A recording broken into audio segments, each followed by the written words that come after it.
Io credo che il Veneto sia salito sulla cattedra per tante cose, quello della sanità su tutte, ma anche quello della scuola, perché l'ultima cosa che questo governo ha pensato di riaprire dopo aver riaperto tutto è stata la scuola, infatti non l'hanno mai riaperta. Noi l'abbiamo fatto a maggio con i laboratori, l'abbiamo fatto a giugno con le lezioni e oggi diciamo noi il 14 rientriamo a scuola assolutamente. Peraltro le nostre scuole non chiuderanno nemmeno perché non è sede di seggio, quindi si può fare, sì, bisognerebbe imparare da chi fa meglio le cose, il Veneto lo ha dimostrato e lo sta dimostrando. Noi abbiamo provato a dare certezze,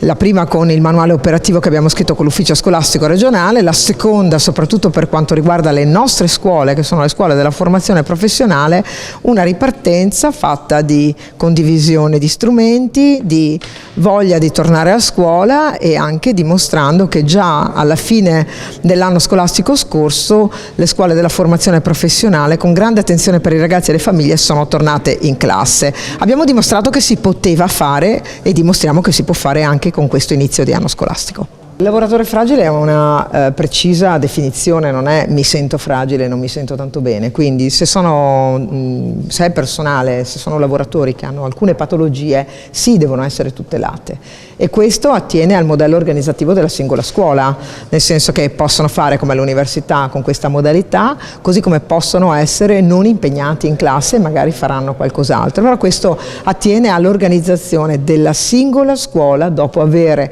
certificato ovviamente con il proprio medico curante e con l'INAIL la patologia.